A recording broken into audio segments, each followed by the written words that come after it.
एक महत्वपूर्ण इतिवृत्त के हम कुछ अंश को देखते हैं। देखिए समाज के बारे में यहाँ देखिए क्या कि समाज के बारे में देखिए कि एक अच्छा यहाँ पर कहा गया कि समाज के बारे में हम जो कुछ पढ़ते हैं या सुनते हैं, समाज के बारे में हम जो कुछ पढ़ते या सुनते हैं वो प्राय हमारी मान्यताओं एवं आशाओं से मेल नहीं खाता है, नहीं रखता है। समाज के बारे में हम जो कुछ पढ़ते या सुनते हैं वह प्राय हमारी मान्यताओं एवं आशाओं से मेल नहीं रखता। इस प्रकार हमारा जीवन दोहरी मान्यता एवं विचारधाराओं के भंवर जाल में फंस जाता है। इस प्रकार हमारा जीवन दोहरी मान्यताओं एवं विचारधाराओं के भंवर जाल में फंस जाता है। इस प्रकार हमारा जीवन दोहरी मान्यताओं एवं विचारधाराओं के भंवर जाल में फंस जाता है। तब हम इस विषम परिस्थिति से मुक्ति के लिए प्रयत्न करते हैं, गुरुजनों से निर्देश लेते हैं एवं मित्रों से परामर्श लेते हैं आदि। देखिए बहुत अच्छा यहाँ पर आपको बेंजामिन फ्रैंकलिन का एक वाक्य आपके यहाँ पर है। देखिए बेंजामिन फ्रैंकलिन ने कहा था, we are not creatures of circumstance, we are not creatures of circumstances but we are creators of circumstances. अर्थात हम परिस्थितियों के बालक या देन नहीं हैं, हम उनके जनक हैं। अर्थात हम परिस्थितियों के देन नहीं हैं, हम उनके जनक हैं, हम परिस्थितियों की रचना करते हैं। अर्थात हम परिस्थितियों के बालक या देन नहीं हैं, हम नहीं हैं। अर्थात हम परिस्थितियों के बालक या देन नहीं हैं, हम उनके जनक हैं, हम उनके जनक हैं, हम उनके जनक हैं, हम परिस्थितियों की रचना करते हैं, हम परिस्थितियों की रचना करते हैं। एक बार फिर देखिए, we are not creatures of circumstances but we are creators of circumstances. अर्थात हम परिस्थितियों के बालक या देन नहीं हैं, हम उनके जनक हैं, हम परिस्थिति रचना करते हैं। व्यक्ति के दृष्टिकोण का निर्माण उस वातावरण के अनुसार होता है जिससे में वह बड़ा होता है। व्यक्ति के दृष्टिकोण का निर्माण उस वातावरण के अनुसार होता है। व्यक्ति के दृष्टिकोण का निर्माण उस वातावरण के अनुसार होता है जिसमें वह बड़ा होता है, व्यक्ति के दृष्टिकोण का निर्माण उस वातावरण के अनुसार होता है जिसमें वह बड़ा होता है। उसके जीवनानुभव भी उसी के अनुरूप होते हैं। प्रचुरता एवं सुख समन्वित दृष्टि वाले व्यक्ति को समस्त संसार सुखमय एवं संपन्न प्रतीत होता है। ठीक ही है कि हमारा संसार हमारे मन की सृष्टि, यही ठीक है कि हमारा संसार हमारे मन की सृष्टि है। हम अपने पुराने विचारों को बार बार लिखें और नष्ट करें, हम देखेंगे कि पुराने विचारों को हम नई दृष्टि से लिखने लगे और उसी के साथ हमारे जीवन में भी परिवर्तन आने लगा है। पहले हम प्रत्येक व्यक्ति वस्तु का आकलन रुपये पैसे या प्राइस में करते थे, अब उसका आकलन जीवन मूल्यों में व्यक्ति की सामाजिक उपयोगिता की दृष्टि से करने लगे हैं। पहले हम प्रत्येक व्यक्ति एवं वस्तु का आकलन रुपये पैसे या प्राइस में करते थे। पहले हम प्रत्येक व्यक्ति या वस्तु का आकलन रुपये पैसे या प्राइस में करते थे और अब उसका आकलन जीवन मूल्यों में व्यक्ति की सामाजिक उपयोगिता की दृष्टि से करने लगे हैं। फिर आपको आगे यहाँ देखिए बहुत अच्छी बात यहाँ पर, जो भी हो परंतु विश्व के संदर्भ में ही हमारा दृष्टिकोण कृपा, प्रचुरता और प्रसन्नता का, यदि हमारा दृष्टिकोण कृपा, प्रचुरता और प्रसन्नता का है तो अपनी अपेक्षाओं के अनुरूप हम सर्वत्र इन्हीं का अनुभव करेंगे। यह संसार हमारे मन का अथवा हमारी मानसिकता की सृष्टि, यह संसार हमारे मन अथवा हमारी मानसिकता की सृष्टि है। यह संसार हमारे मन अथवा हमारी मानसिकता की सृष्टि है। यह संसार हमारे मन अथवा हमारी मानसिकता की सृष्टि है। जो हमारे भीतर है वही हमें बाहर दिखाई देता है। यह संसार हमारे मन अथवा हमारी मानसिकता की सृष्टि है। यह संसार हमारे मन अथवा हमारी मानसिकता की सृष्टि है। जो हमारे भीतर है वही हमें बाहर दिखाई देता है। यह संसार हमारे मन अथवा हमारी मानसिकता की सृष्टि, यह संसार हमारे मन अथवा हमारी मानसिकता की सृष्टि है। जो हमारे भीतर है वही हमें बाहर दिखाई देता है। देखिए यहाँ पर कहा गया कि हमारे यहाँ देखिए क्या हमारा प्रत्येक विचार शब्द एवं कार्य, हमारा प्रत्येक विचार शब्द एवं कार्य इस तथ्य को प्रतिफलित करता है अर्थात दिखाता है कि हम दुनिया या समाज से अपने प्रति किस प्रकार के व्यवहार की आशा करते हैं। देखिए यहाँ बहुत अच्छी बात कहा गया, हमारा प्रत्येक विचार शब्द एवं कार्य, हमारा प्रत्येक विचार शब्द एवं कार्य इस तथ्य को प्रतिफलित करता है कि हम दुनिया या समाज से अपने प्रति किस प्रकार के व्यवहार की आशा करते हैं। यहाँ एक निष्कर्ष में आपको कहा गया है क्या कि पहले तुम प्रत्येक वस्तु का महत्व रुपये पैसों में उसके मूल्य प्राइस के संदर्भ में आंकते थे। अब उसका आकलन जीवन मूल्य वैल्यू की दृष्टि से, उसकी सामाजिक उपयोगिता की दृष्टि से करने लगे हो। देखिए हम में से अधिकांश, बहुत अच्छा बात है कि हम में से अधिकांश व्यक्तियों ने जीवन में कभी न कभी कष्ट एवं निराशा का अनुभव किया है। हम में से अधिकांश व्यक्तियों ने जीवन में कभी न कभी कष्ट एवं निराशा का अनुभव किया है। सर्वाधिक महत्वपूर्ण बात यह है कि हम इन अनुभवों का क्या करते हैं। हम में से अधिकांश व्यक्तियों ने जीवन में कभी न कभी कष्ट एवं निराशा का अनुभव किया है। सर्वाधिक महत्वपूर्ण बात यह है कि हम इन अनुभवों का क्या करते हैं। ये बहुत अच्छी बात है। यहाँ देखिए सुदृढ़ इच्छा शक्ति का विकास, बहुत अच्छी बात है। यहाँ देखिए सुदृढ़ इच्छा शक्ति का विकास करिए, एक अच्छी बात है। यहाँ पर एक अंग्रेजी कहावत है डैन मिलमैन का, आपको है देखिए will power is the key to success. Successful people strive no matter what they feel by applying their will to overcome apathy, DOUT doubt for fear आपको होता है। यहाँ एक चीज़ खास करके देखिए, देखिए विल पावर देखिए will power is the key to success.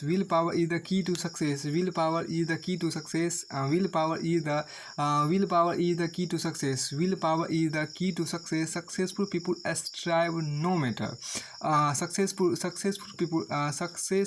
People strive no matter what they feel by applying their will to overcome apathy, DOUT doubt for fear. देखिए will power is the key to success. Successful people strive no matter what they feel by applying their will to overcome apathy, doubt for fear. देखिए will power is the key to success. Successful people strive no matter what they feel by applying their will to overcome apathy, doubt for fear. अब देखिए यहाँ पे एक अच्छी बात है, आप देखते हैं क्या है। ये बहुत अच्छी बात है कि भले ही मन में ढेरों इच्छाएं उत्पन्न हो, लेकिन एक सुदृढ़ इच्छा शक्ति का उदय हृदय से होता है, जिसका सीधा संबंध चेतना से जुड़ा है। कमजोर इच्छा से बचने का एक ही साधन है, और वह है इच्छा शक्ति का विकास। बीते दिनों के बारे में अधिक सोचना और अपने आने वाले दिन की चिंता करना, ये दोनों इच्छा शक्ति के विकास में बड़ी बाधाएं हैं। ये बहुत अच्छी बात है। यहाँ लाइन देखिए स्वामी बुद्धानंद कहते हैं कि विनाशकारी वस्तु में बड़ा आकर्षण होता है। बहुत अच्छी बात यहाँ पर कहा गया है। स्वामी बुद्धानंद कहते हैं कि विनाशकारी वस्तु में बहुत बड़ा आकर्षण होता है, और माया के राज में बुरी चीज़ों में अदम्य खिंचाव होता है। लेकिन जल्दबाजी में कदम उठाकर हम बाद में पछताते हैं और अपने ही रचे अंधकार में रुद्र करते हैं। इसकी पुष्टि में लंकापति रावण यहाँ का एक ज्वलंत उदाहरण आपको देखिए। बहुत अच्छी बात है कि स्वामी बुद्धानंद कहते हैं कि विनाशकारी वस्तु में बड़ा आकर्षण होता है। और माया के राज में बुरी चीज़ों में अदम्य खिंचाव होता है। लेकिन जल्दबाजी में कदम उठाकर हम बाद में पछताते हैं और अपने ही रचे अंधकार में रुदन करते हैं। इसकी पुष्टि में लंकापति रावण का यहाँ एक ज्वलंत उदाहरण है। यहाँ देखिए उसकी उदाहरण को हम बाद में देखेंगे, इतना महत्वपूर्ण नहीं है। देखिए यहाँ पर जो बातें आप कहा गया, देखिए इसी प्रकार हम भी जीवन में कभी गलत शब्दों का प्रयोग करके दूसरे के हृदय को घायल कर देते हैं। इसी प्रकार हम भी जीवन में कभी गलत शब्दों का प्रयोग करके दूसरों के हृदय को घायल कर देते, जिसका परिणाम हमें ही हानि से भुगतना पड़ता है। देखिए बहुत अच्छी बात है कि इन शब्दों को मतलब बुरे शब्दों का बुरा प्रभाव जानते हुए भी हमारे अंदर इतनी इच्छा शक्ति नहीं होती, इतनी इच्छा शक्ति नहीं होती, इतनी इच्छा शक्ति नहीं होती कि हम उन शब्दों को इतनी इच्छा शक्ति नहीं होती कि हम उन शब्दों को भीतर ही रोक लें। ठीक है, इतनी इच्छा शक्ति नहीं होती, इतनी इच्छा शक्ति नहीं होती कि हम उन शब्दों के भीतर ही रोक ले। सारांश यह है कि दृढ़तापूर्वक गलत को नकार देना और सही को अपनाना ही इच्छा शक्ति है। सारांश यह है कि दृढ़तापूर्वक गलत को नकार देना और सही को अपनाना ही इच्छा शक्ति है, जिसका अभाव हमारे भीतर होता है। भले ही मन में ढेरों इच्छा उत्पन्न हो, लेकिन एक सुदृढ़ इच्छा शक्ति का उदय हृदय से होता है। एक सुदृढ़ इच्छा शक्ति का उदय हृदय से होता है, जिसका सीधा संबंध चेतना से जुड़ा है। जिसका सीधा संबंध आपको चेतना से जुड़ा है। दुर्बल पक्ष में बचने का एक ही साधन है, दुर्बल पक्ष में बचने का एक ही साधन है, और वह इच्छा शक्ति का विकास है। बस आपको इच्छा शक्ति को रेसिपी की रसोई के अंदर की रसोई में तैयार करना आना चाहिए। अब आगे यहाँ पर कहा गया, सबसे पहले हम अपने भीतर बुराइयों पर जीत हासिल करें। सबसे पहले हम अपने भीतर बुराइयों पर जीत हासिल कर, इसका सरल उपाय यह है कि हम अपने दिव्य तत्व को पहचानें जो हमारे हृदय में निवास करते हैं, अर्थात हम अपने चेतन स्वरूप में स्थिर हो। दिव्य तत्व को जानने के लिए हमें कायरता और मिथ्यावाद से बचना होगा। देखिए श्री कृष्ण अर्जुन को चेतना स्वरूप में स्थिर हो जाने को इसलिए कहा था कि वह संशयात्मक बुद्धि सट कर निश्चयात्मक बुद्धि को ग्रहण करे, जिससे वो अपनी पूर्वत इच्छा शक्ति पुनर्जागृत करके कायर एवं जैसे कृत त्याग और रणभूमि में खड़ा होकर अपने लक्ष्य की सिद्धि करे। लेकिन केवल भौतिक वस्तुओं की केवल भौतिक वस्तुओं की और ही अपना झुकाव न बढ़ाए, केवल भौतिक वस्तुओं की और ही अपना झुकाव न बढ़ाए, आदर्श स्थापित करने वाली इच्छाओं को भी अपने अंदर विकसित करे। ऐसी इच्छा शक्ति को भी मन में आने दे जिससे सामुदायिक जीवन की निराशा परिस्थितियों में सुधार के उल्लेखनीय परिवर्तन लाया जा सके। लेकिन बीते दिनों के बारे में अधिक सोचना, यहाँ देखिए दूसरों की इच्छाओं के आगे ना झुककर केवल अपनी इच्छाओं का सम्मान करें, जिससे अपनी इच्छा शक्ति के विकास को बल मिले।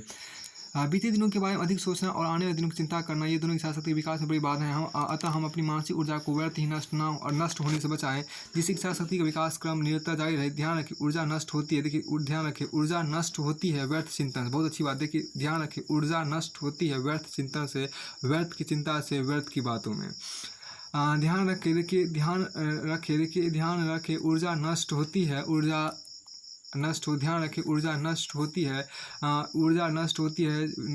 नष्ट होती है व्यर्थ चिंतन से, व्यर्थ की चिंता से, व्यर्थ की बातों से। बहुत अच्छी बात है कि ऊर्जा नष्ट होती है व्यर्थ की चिंतन से, व्यर्थ की चिंतन से, व्यर्थ की चिंता से और व्यर्थ की बातों से। बिना उद्देश्य की बहसबाजी में, बेसिर पैर की कल्पनाओं में, बिना उद्देश्य की बहसबाजी में आपको ऊर्जा नष्ट होती है। बेसिर पैर की कल्पनाओं ऊर्जा नष्ट होती है। काल्पनिक और बेबुनियाद डर में ऊर्जा नष्ट होती है। कामुक विचार और कल्पनाओं ऊर्जा नष्ट होती है। उन चीज़ों के परेशान होने में जिनसे हमारा दूर दूर तक कोई वास्ता नहीं है, उनसे ऊर्जा नष्ट, उन चीज़ों के लिए परेशान होने में जिनसे हमारा दूर दूर तक कोई वास्ता नहीं है, उनसे हमारी ऊर्जा नष्ट होती है। इन सारी चीज़ों से हमारी ऊर्जा का भी महत्वपूर्ण लाइन हुआ। देखिए ध्यान रखें कि ऊर्जा निम्नलिखित प्रयास जिसमें ऊर्जा नष्ट होती है। देखिए ऊर्जा नष्ट होती है व्यर्थ की चिंतन से, व्यर्थ की चिंता से, व्यर्थ की बातों से। बिना उद्देश्य की बहसबाजी में नष्ट होती है ऊर्जा नष्ट होती है। बेसिक पैर की कल्पनाओं में ऊर्जा नष्ट होती है। काल्पनिक और बेबुनियाद डर में ऊर्जा नष्ट होती है। कामुक विचार और कल्पनाओं में ऊर्जा नष्ट होती है। उन चीज़ों के लिए परेशान होने में जिनसे हमारा दूर दूर तक कोई वास्ता नहीं, उनसे ऊर्जा नष्ट होती है। फिर आपको कहा देखिए एकाग्रता से इच्छा शक्ति के विकास में बड़ी सहायता मिलती है। एकाग्रता से इच्छा शक्ति के विकास में बड़ी सहायता मिलती है। मन एकाग्र होगा तो वह इधर उधर नहीं भटकेगा। और इच्छा शक्ति बढ़ेगी, खासकर जिनमें हमारी रुचि अथवा शौक है। कमजोर इच्छा शक्ति को सुदृढ़ बनाने का एक उपाय है चिंतन प्रणाली। इसके जरिए हम अपने विचारों को गलत दिशा में जाने से रोककर अपनी इच्छा शक्ति में सुदृढ़ता अवश्य ला सकते हैं। बहुत अच्छी बात आपको दिया गया। देखिए दुख और कष्ट को दूर रखना सीखें। देखिए हम दुखी क्यों होते हैं, प्रश्न हमें सदैव झकझोरता रहता है। प्रकृति कहती है स्वतंत्र व्यक्तित्व की रक्षा करते हुए परस्पर सहयोग करो। प्रकृति कहती है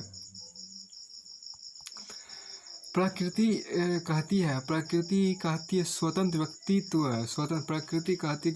व्यक्तित्व की रक्षा करते हुए परस्पर सहयोग करो। प्रकृति के अनुरूप रहने का अभ्यास करो। प्रकृति के अनुरूप रहने का अभ्यास करो। प्रकृति में दुख नहीं है, प्रकृति में दुख नहीं है, तुम्हारे जीवन में भी दुख नहीं रहेगा। मन का कहना है हमारा पृथकत्व मात्र पृथकत्व मात्र समस्त संघर्ष एवं दुख का मूल कारण है। प्रत्येक वस्तु के साथ एकत्व का अनुभव करो तथा दुख एवं कष्ट को सहज भाव से स्वीकार करो। जीवन से पलायन मत करो, दुख एवं कष्ट का सामना करो, दुख कट जाएगा। ये बहुत अच्छी बात यहाँ पर कहा गया। देखिए लोग व्यक्ति के रूप में व्यक्ति के रूप में अपनी व्यक्तिगत विशेषताएं लोग व्यक्ति के रूप में अपनी व्यक्तिगत विशेषताएं लोग व्यक्ति के रूप में अपनी व्यक्तिगत विशेषताएं लेकर जीवन व्यतीत करते हैं। लोग व्यक्ति के रूप में अपनी व्यक्तिगत विशेषताएं लेकर जीवन व्यतीत करते हैं। हमारी व्यक्तिगत विशेषताएं नुकीले कांटों का काम करती हैं। हमारी व्यक्तिगत विशेषताएं नुकीले कांटों का काम करते हैं। हमारी व्यक्तिगत विशेषताएं नुकीले कांटों का काम करती है। फलतः हम पग पग पर घर्षण एवं संघर्ष का जीवन व्यतीत करते हैं। फलतः हम पग पग संघर्ष एवं घर्षण का जीवन व्यतीत करते हैं। फलतः हम पग पग पर घर्षण एवं संघर्ष का जीवन व्यतीत करते हैं। ये ही हमारे व्यवहारिक जीवन में कष्ट और दुख रूप बनते हैं। हम यदि प्रयत्नपूर्वक अपनी व्यक्तिगत विशिष्टताओं के नुकीलेपन को दूर कर सके तो हमारा जीवन प्राकृतिक पदार्थों की भांति स्वतंत्र पहचान रखने के साथ परस्पर अन्योन्याश्रित बन जाए। हम सद्भावना एवं शांति का जीवन जीने लगे तथा जीवन से कष्ट एवं दुख ही समाप्त हो जाए। आवश्यक है केवल समाज को लक्ष्य करके युवा भाव को विकसित करना। हमें समझ लेना चाहिए कि इस प्रकार आदर्श वांछित जीवन पद्धति अपेक्षित है। यह बहुत अच्छी बात आपको कही गई थी कि प्रकृति में सर्वत्र वे नियम ही लागू होते हैं जो हमारे जीवन में कार्य करते हैं।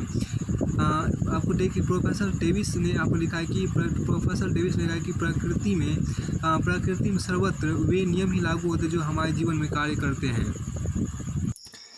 कवि ब्रायन ने अपने खंड काव्य प्रिजनर ऑफ मिलान में लिखा है, उम्र कैदी जेल से बाहर जाने को मना कर देता है। क्यों? वह वहाँ के जीवन का अभ्यस्त हो गया था और उसने जेल की अंधेरी कोठरी में फुदकने वाले गिलहरियों एवं वहाँ मटकने वाले झिंगुरों के साथ दोस्ती कर ली थी। संस्कृत के महान कवि कालिदास विरचित खंड का मेघदूत का वही यक्ष अपनी यक्षिणी को संदेश भेजते हुए कहता है कि 4 माह की अवधि को आंख बंद करके बिता दो किसी पर सुख दुख अस्थायी रूप से नहीं रहते। यानी कि बहुत अच्छा कहा गया। कवि कालिदास कहते हैं कि मेघदूत में कहते हैं कि देखिए यक्ष अपनी यक्षिणी को संदेश भेजते हुए कहता है कि 4 माह की अवधि को आंख बंद करके बिता दो किसी पर सुख दुख अस्थायी रूप से नहीं रहते हैं। वे रथ के पहिए की भांति ऊपर नीचे आते जाते रहते हैं। उक्त दोनों कथनों का मंतव्य समान है। दुख जीवन का अस्थायी अंग है। इसको मन समझाकर सहन करना चाहिए अथवा इसका सामना करना चाहिए। देखिए यहाँ पर क्या कि 4 माह की अवधि को आंख बंद करके बिता दो। 4 माह की अवधि को आंख बंद करके बिता दो किसी पर सुख दुख का अस्थायी रूप। देखिए 4 माह की अवधि को आंख बंद करके बिता दो किसी पर सुख दुख का अस्थायी रूप 4 माह की अवधि को आंख बंद करके बिता दो किसी पर सुख दुख अस्थायी रूप से नहीं रहते हैं। वे रथ के पहिए की भांति ऊपर नीचे आते जाते रहते। उक्त दोनों कथनों का मंतव्य समान है। दुख जीवन का अस्थायी अंग है। इसको मन समझाकर सहन करना चाहिए अथवा इसका सामना करना चाहिए। कहा भी जाता है यदि सुख सदा रहता नहीं तो दुख का भी अंत है। बहुत अच्छी बात यहाँ देखिए कहा भी गया है। ये कहा भी गया है। देखिए यदि सुख सदा रहता नहीं तो दुख का भी अंत है। यदि सुख सदा रहता नहीं तो दुख का भी अंत है। यह सोचकर मन में विचलित न होता संत है। बहुत अच्छी बात यहाँ पर कहा गया। यदि सुख सदा रहता नहीं तो दुख का भी अंत। यदि सुख सदा रहता नहीं तो दुख का भी अंत है। यदि सुख सदा रहता नहीं तो दुख का भी अंत है। यदि सुख सदा रहता नहीं तो दुख का भी अंत है। यदि सुख सदा रहता नहीं तो दुख का भी अंत है। यह सोचकर मन में विचलित न होता संत है। यदि सुख सदा रहता नहीं, देखिए यहाँ पे यदि सुख सदा रहता नहीं तो दुख का भी अंत है। यदि सुख सदा रहता नहीं तो दुख का भी अंत है, यह सोचकर मन में विचलित ना होता संत। बहुत अच्छी बात यहाँ पर कहा गया है। यदि सुख सदा रहता नहीं, यदि सुख सदा रहता नहीं, यदि सुख सदा रहता नहीं तो दुख का भी अंत है। यदि सुख सदा रहता नहीं, यदि सुख सदा रहता नहीं तो दुख का भी अंत है। यदि सुख सदा रहता नहीं तो दुख का भी अंत है, यह सोचकर मन में विचलित ना होता संत है। यदि सुख सदा रहता नहीं, यदि सुख सदा रहता नहीं तो दुख का भी अंत है। यदि सुख सदा रहता नहीं तो दुख का भी अंत है, यह सोचकर मन में विचलित ना होता संत है। यदि सुख सदा रहता नहीं तो दुख का भी अंत है। यदि सुख सदा रहता नहीं तो दुख का भी अंत है, यह सोचकर मन में विचलित ना होता संत। बहुत अच्छी बात है, हम कहा गया। देखिए यदि सुख सदा रहता नहीं तो दुख का भी अंत है। यदि सुख सदा रहता नहीं तो दुख का भी अंत है, यह सोचकर मन विचलित ना होता संत है। जीवन की सफलता का रहस्य यह नहीं है, जीवन की सफलता का रहस्य यह नहीं कि हमें जो अच्छा लगे वही करें। जीवन की सफलता का रहस्य यह नहीं कि हमें जो अच्छा लगे वही करें, परंतु जो कुछ करना पड़े उसको अच्छा समझकर स्वीकार करना सीखें। जीवन की सफलता का रहस्य यह नहीं कि हमें जो अच्छा लगे वही करें, परंतु जो कुछ करना पड़े उसको अच्छा समझकर स्वीकार करना सीखें। हम यदि दुख और कष्ट का सामना करें और उसकी चुनौतियों को स्वीकार कर ले, तब हम तत्काल ये अनुभव करेंगे कि दुख और कष्ट हमारे आत्मविश्वास में वृद्धि करते हैं। दुख और कष्ट हमारे आत्मविश्वास में वृद्धि करते और अंतर्निहित संभावनाओं को विकसित करने में सहायक होते हैं। दुख और कष्ट हमारे आत्मविश्वास में वृद्धि करते और अंतर्निहित संभावनाओं को विकसित करने में सहायक होते हैं।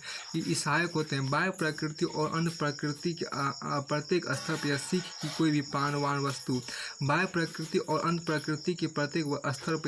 है कि कोई भी प्राणवान वस्तु न केवल अपने आप रहती और न केवल अपने लिए जीवित रहती है। स्वतंत्रतापूर्वक एक तत्व का निर्वाह दुख और कष्ट का अमोघ उपचार है। बाह्य प्रकृति और प्रकृति के प्रत्येक स्तर पर यह सीख है कि कोई भी प्राणवान वस्तु न केवल अपने आप रहती है और न केवल अपने लिए जीवित रहती है। स्वतंत्रतापूर्वक एक तत्व का निर्वाह दुख और कष्ट का अमोघ उपचार है। बाह्य प्रकृति और प्रकृति के प्रत्येक स्तर पर यह सीख है कोई भी प्राणवान वस्तु न केवल अपने आप रहती है और न केवल अपने लिए जीवित रहती है। ये बहुत अच्छा यहाँ पर लेख है। नारी शक्ति संपन्नता और ऐश्वर्य का प्रतीक है। नारी पुरुष से उतनी ही श्रेष्ठ है जितना प्रकाश अंधेरे से। नारी शक्ति संपन्नता और ऐश्वर्य का प्रतीक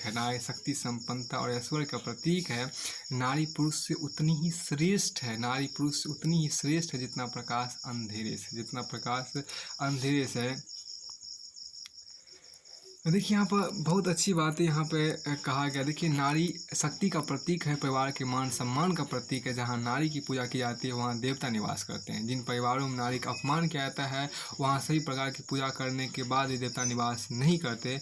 भारत में अपितु संपूर्ण विश्व में विगत 2 शताब्दी नारियों की सामाजिक आर्थिक राजनीति में व्यापक रूप से परिवर्तन आया है। वे अब घरों की 4 दीवारों में कैद भोग विलास की वस्तु मात्र न रखकर समाज एवं देश के बहुआयामी फलक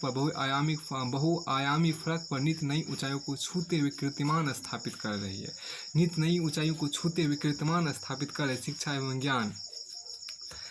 शिक्षा एवं ज्ञान के प्रसार के साथ लोगों की सोच में सकारात्मक रूप से परिवर्तन आया है, किंतु अभी भी समाज संक्रमणकालीन अवस्था से गुजर रहा है।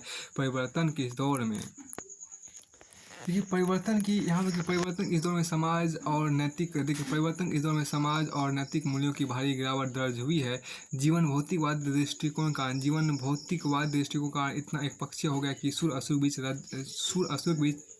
बीच का छीना पर्दा लज्जा भी हट गया है। लज्जा रूपेण संस्थिता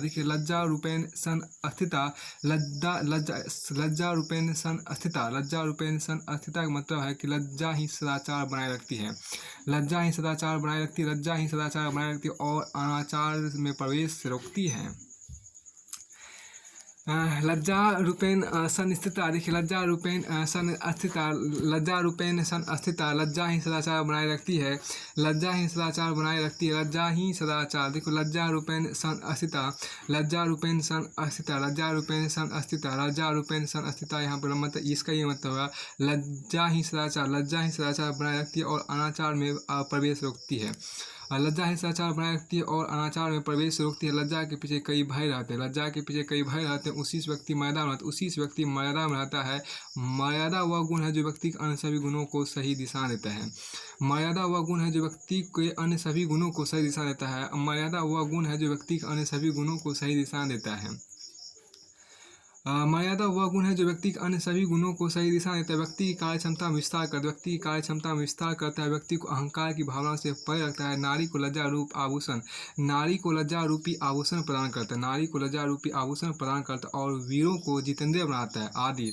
वास्तव मर्यादा जीवन मूल्यों की सुरक्षा कवच है। चरित्र मर्यादा से चरित्र मर्यादा से बंधा दिखता है, चरित्र मर्यादा से बंधा दिखता है। भगवान श्री राम ने मर्यादा की रक्षा मात्र एक रजा के कहने पर अपनी अर्धांगिनी सीता जी को गर्भावस्था में महल से बाहर कर निर्जन वन भेज दिया, जहाँ उन्होंने महर्षि वाल्मीकि का आश्रम एकांकी जीवन व्यतीत किया। पुरुष में अहंकार कारण आसु नकारात्मक भाव अधिक होते हैं, पुरुष में अहंकार कारण आपको आसु या नकारात्मक भाव अधिक होते हैं। स्त्रियाँ ही इनका संतुलन है। लेकिन यह सत्य है कि आज नारी का अस्त्रिया घट रहा है, लेकिन आज ये भी सत्य है कि आज नारी का अस्त्रिया घट रहा है। कारण शिक्षा ने नारी का पुरुष भाग अधिक विकसित किया है। कारण है कि शिक्षा ने कारण ये है कि शिक्षा ने नारी का कारण ये है कि शिक्षा ने नारी का पुरुष भाग अधिक विकसित किया है। कारण यह कि शिक्षा ने नारी का पुरुष भाग अधिक विकसित किया है। भयमुक्त भी क्या है, देखिए भयमुक्त भी क्या और विवाह की उम्र भी बढ़ा दी, और विवाह की उम्र भी बढ़ा दी, और विवाह की उम्र भी बढ़ा दी है। विवाह विच्छेद होते हैं संसार चक्र टूटने लगा, विवाह विच्छेद होते हैं संसार चक्र टूटने लगा। शायद नारी का अत्यधिक महत्वाकांक्षा का दोहन हो रहा है। हर मुकाम पर अत्याचार बलात्कार और वह भी समर्थ लोगों के द्वारा, हर मुकाम पर अत्याचार, हर मुकाम पर अत्याचार बलात्कार और वह भी अपने समर्थ लोगों द्वारा, जिसका हृदय नहीं चीर देगा। किसका हृदय नहीं चीर देगा? तब लगता है कि नारी होना एक अभिशाप है, लेकिन यह सच है कि इसका उत्तर स्त्रीय भाव में नहीं था, लेकिन इसका उत्तर अस्त्रीय भाव में निहित है। अस्त्रीय भाव के घटने का मुख्य कारण लक्ष्मण रेखा को पार कर देना है, मर्यादा को भूल जाना है। नारी के शुरू का दौर ग्लैमर युक्त, नारी के शुरू का दौर आपको ग्लैमर युक्त रहता है। उम्र के साथ एक भाव फिर से मन में क्रोध लगता है कि घर पर रहती तो कभी अपमान इतने घूंट नहीं पीने पड़ते। यहाँ देखिए क्या कि लेकिन यह सच है कि इसका उत्तर अस्त्रीय भाव में निहित है, लेकिन यह सच है कि इसका उत्तर अस्त्रीय भाव में निहित है। देखिए लेकिन यह सच है कि इसका उत्तर अस्त्रीय भाव में निहित है। अस्त्रीय भाव घटने का मुख्य कारण लक्ष्मण रेखा को पार कर देना है, मर्यादा को भूल जाना है। नारी के शुरू का दौर ग्लैमर युक्त रहता है। उम्र के साथ एक भाव फिर से मन में कोंधने लगता है कि घर पर रहती तो कभी अपमान इतने घूंट नहीं पीने पड़ते। नारी को अत्याचारों से मुक्ति चाहिए, नारी को अत्याचारों से मुक्ति चाहिए तो सबसे पहले उसे अपने स्वरूप को जानना होगा। नारी को अत्याचारों से मुक्ति चाहिए तो सबसे पहले उसे अपने स्वरूप को जानना होगा। शरीर के आगे वह पुरुष के कई गुण आगे। देखिए नारी को अत्याचारों से मुक्ति चाहिए तो सबसे पहले उसे अपने स्वरूप को जानना होगा। शरीर के आगे वह पुरुष के कई गुण आगे हैं। देखिए शरीर के आगे वह पुरुष के कई गुण आगे हैं। शरीर के आगे वह पुरुष के कई गुण आगे हैं। वही समाज को धर्म संस्कृति और पहचान देती है। हर एक के अंदर शक्ति है। जब राजा अश्वपति को यह लगा कि उसका विवाह योग्य पुत्री सावित्री ने अपना वर सत्यवान को ढूंढा है, जिसकी आयु आज से 1 वर्ष बाद शांत हो जाएगी, तो उन्होंने सावित्री को दूसरा वर ढूंढने को कहा।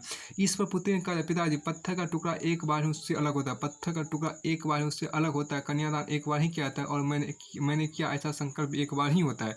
ये तीनों बातें एक बार ही हुआ करती है। अब तो जिसे मैंने एक बार वर्ण कर लिया वह दीर्घायु हो अथवा अल्पायु हो, वही मेरा पति होगा। देखिए अब तो जिसे मैंने वर्ण कर लिया वही दीर्घायु अथवा अल्पायु होगा, वही मेरा पति होगा। किसी अन्य पुरुष को मैं नहीं वर्ण सकती। यह वही नारी है जिसने अपनी शक्ति को पहचाना, अपने मृत पति को जीत पाने के यमराज का पीछा किया और अंत में उसने मृत्यु पर विजय प्राप्त कर उसे यमराज से छुड़ा लिया। अब प्रश्न है, सावित्री से शक्ति कैसे अर्जित हो? जगत गुरु स्वामी राम नरेशाचार्य कहते हैं कि शक्ति पाने के देवी पूजन का तो विधान है। देखिए बहुत अच्छी बात, शक्ति पाने के देवी पूजन का जो विधान है उसका सही रूप से पालन न होने से लोग अत्यधिक ऊर्जा से लाभान्वित नहीं हो पा रहे। आज पूजन बदल गया है, चमक दमक गरबा डांडिया इत्यादि विकृतियाँ आ गई है। इससे अध्यात्म का गला घोंट दिया गया, इससे अध्यात्म का गला घोंट दिया गया है। इससे अध्यात्म का गला घोंट दिया गया है। वेदों के अनुसार हर आदमी संसार में 3 इच्छाओं के साथ आया है, पुत्र इच्छा, धन इच्छा और लोक इच्छा।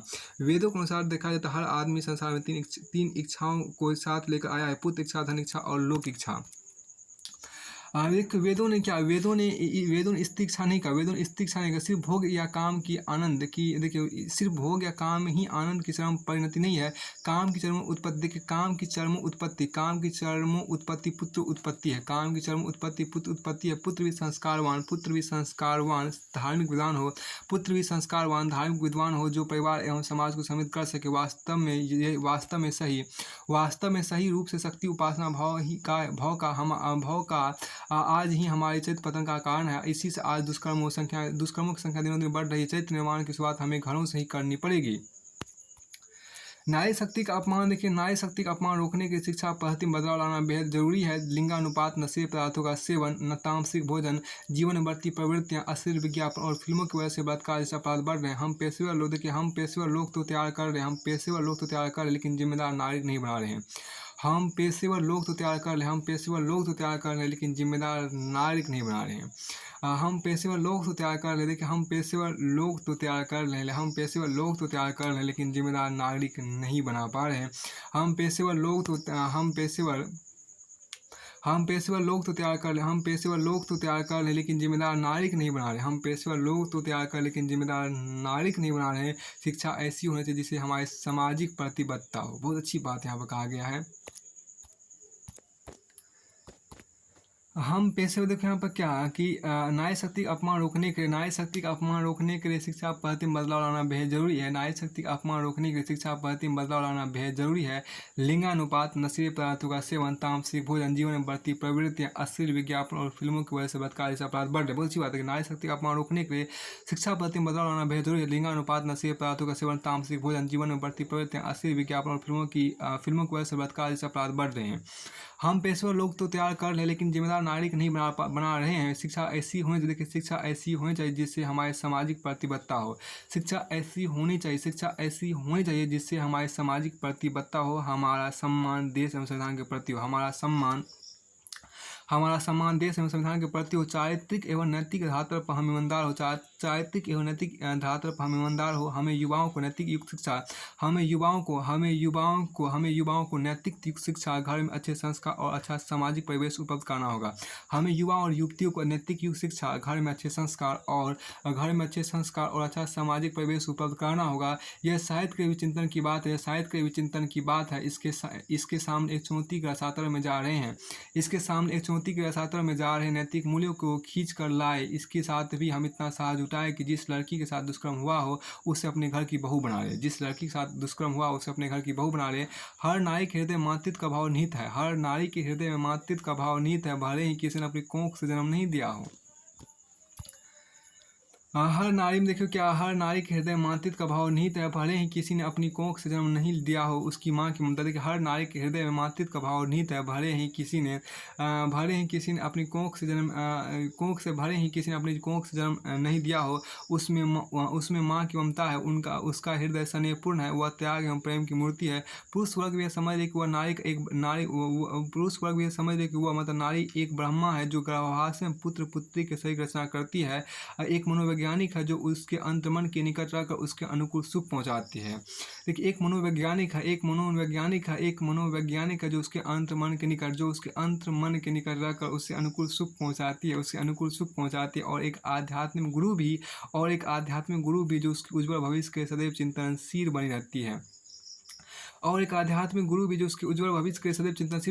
उसके स्वरूप में महाशक्ति अर्थात जगत जननी का एक अंश स्वरूप है जो संतान रक्षा हेतु अंतिम क्षण तक उससे संपर्क बनाए रखती है। यही कारण है कि नारी आदिकाल से प्रेरणा एवं शक्ति का स्रोत रही है। आज हम नारियों को प्रत्येक क्षेत्र में पुरुषों के कंधे से कंधा मिलाकर चलते हुए देख रहे हैं, आंगन से आसमान तक। अतः अब हम नारी शक्ति को पहचाने और उस पर गर्व करें। महिलाओं का भी निजी दायित्व बनता है कि वह एकजुट होकर सक्रिय रहें। महिलाओं का भी निजी दायित्व बनता है कि वो एकजुट होकर सक्रिय रहे, अपना संगठन मजबूत करे, आपस में सुरक्षा के उपायों की चर्चा करें। पुरुषों को भी पूरा साथ देना होगा, तभी समाज शांति से जीने लायक बनेगा,